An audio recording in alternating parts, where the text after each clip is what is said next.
Less than a year ago, relations between Moscow and Ankara soured after a Turkish fighter jet shot down a Russian Su-24M bomber over the Turkish-Syrian border last November. Harsh words and hostilities ensued. Vladimir Putin warned of serious consequences. Today's loss for us was like a stab in the back delivered by the accomplices of terrorists. I cannot qualify what happened today as anything else.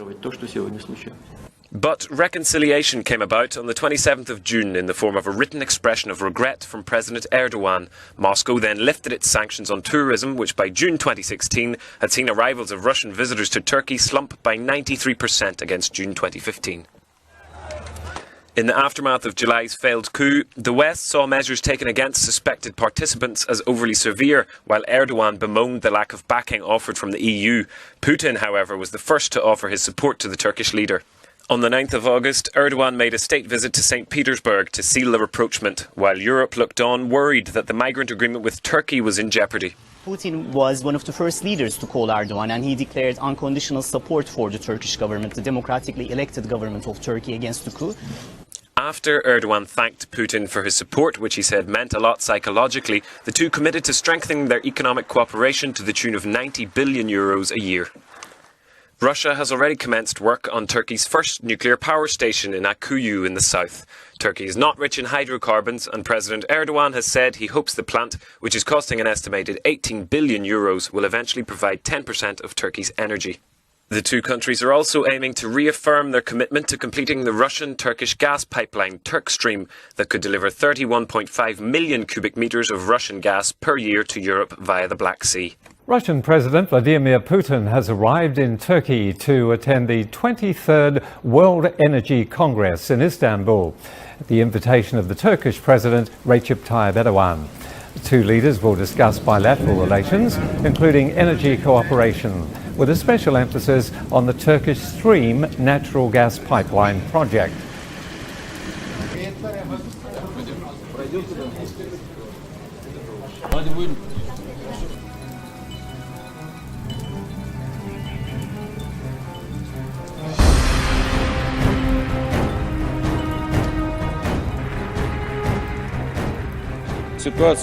Given the current situation, we believe a freeze or a cutting of the production of oil is the only way to preserve the stability of the energy sector and accelerate a rebalancing of the market. Russia is prepared to joint measures limiting production. Last month, OPEC agreed to a surprise output cut in hopes of lifting rock-bottom oil prices. Russia is not a member of the oil cartel, but it pumps as much oil as the world's top producer, Saudi Arabia. At the same Congress, Erdogan announced that work on the TurkStream natural gas pipeline project is underway. Oil prices have shot up to their highest level so far this year after Russian President Vladimir Putin announced Russia is ready to join OPEC's output cap. Brent crude, the international benchmark, hit a one-year high, up more than 3% to slightly over $53 a barrel. West Texas Intermediate crude oil futures were also up 3% plus to more than $51. OPEC agreed at an informal meeting last month to discuss freezing output when it holds its formal meeting in Vienna at the end of November. Now, the Russian president says Moscow and Ankara want an end to the bloodshed in Syria, as well as the implementation of a UN proposal in Aleppo. Both Russia and Turkey stand for the earliest cessation of bloodshed in Syria. In Russia, we think that the switch to a political settlement must happen as soon as possible. We suppose that everybody who wants peace should support this proposal. Well, Putin made the remarks following talks with his Turkish counterpart, Recep Tayyip Erdogan, in Istanbul. He added that Russia and Turkey have agreed to do everything possible to deliver humanitarian aid to the flashpoint city of Aleppo. In a further sign of Russia's long-term commitment to Syria, Moscow says that it plans to establish a permanent naval base at the Syrian port of Tartus. Russian Deputy Defense Minister Nikolai Pankov says necessary documents are already prepared and are in the process of being approved. The naval base sits on the site of an existing facility that Russia has leased from Syria. Moscow has been beefing up its military presence in that country.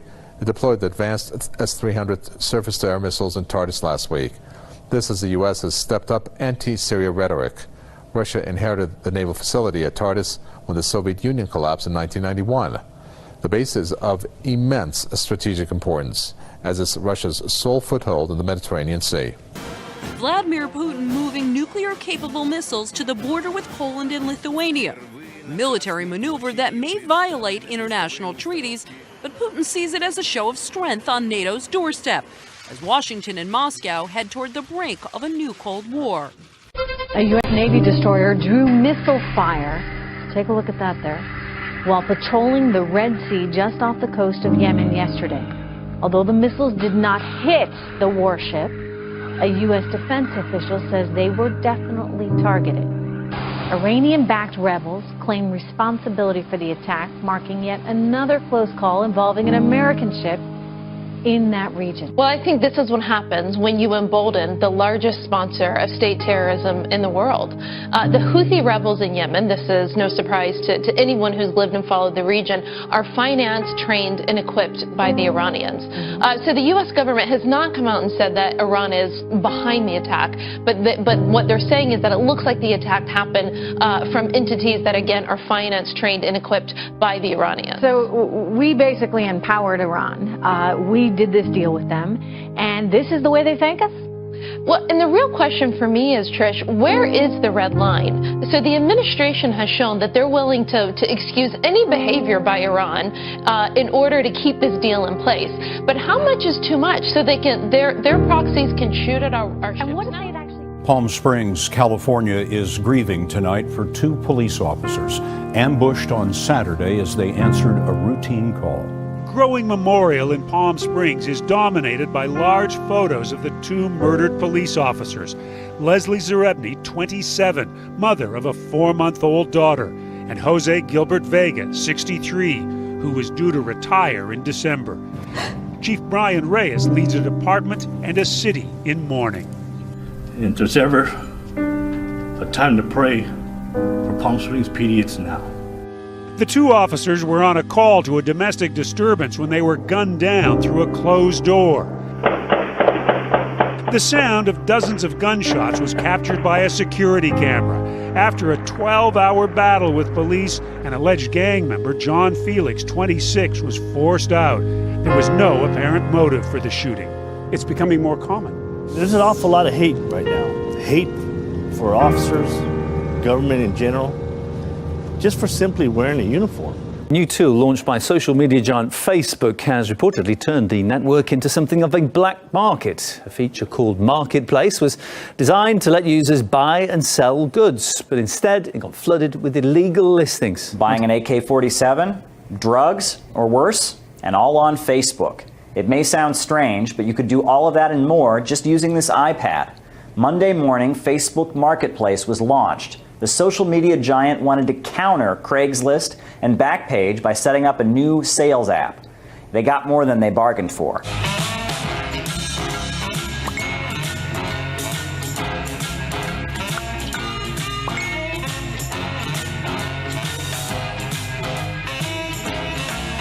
Within moments, Facebook Marketplace was flooded with some, shall we say, very interesting sales offers. Let's take a look at what we can find here. Very, very cute hedgehog, just very, very adorable. Then, oh, look at this. We got a handgun, only $150. You can buy a nice handgun there. Oh, and apparently some very high-quality cannabis right there. Monday night, Mary Koo gave a statement on behalf of Facebook apologizing for all the illegal content and saying that Facebook was working to identify and remove anything that violated its policies. It seems that the latest dominion in Mark Zuckerberg's internet empire is turning out to be full of surprises. Here's a rather depressing story and a number for you. Nearly 7 in 10 Americans have less than $1,000 saved, cash. Less than 1,000. 7 out of 10 of us, Ash? Even worse, 34% of those Americans don't even have a dime in savings.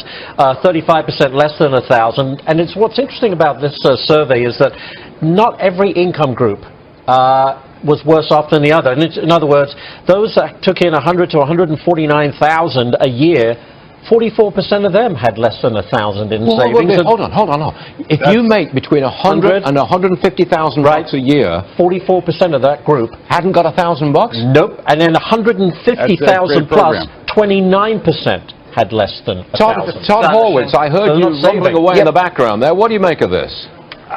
That's that great program that has been brought to us by President Obama. That's all those 10 million jobs we've seen growing. That's everything that they've talked about, and what a wonderful job they've done with 1% growth, if they're lucky, with tons of debt and nothing really to show for it, except for a bunch of companies that have gotten bigger by buying back their stock, borrowing cheap money.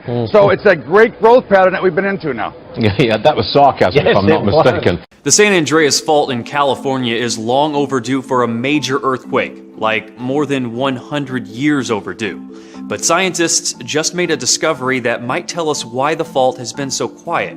It's called the Salton Trough Fault, and it lies along the northeastern edge of the Salton Sea in Southern California. The fault line is underwater, so scientists didn't find it until recently.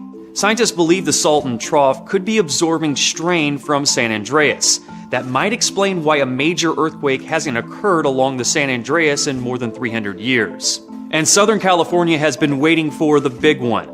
A series of small earthquakes earlier this year caused worry among residents and scientists. The big one is a hypothetical earthquake with a magnitude predicted to be greater than 7. Southern Californians have anticipated such a quake for a long time.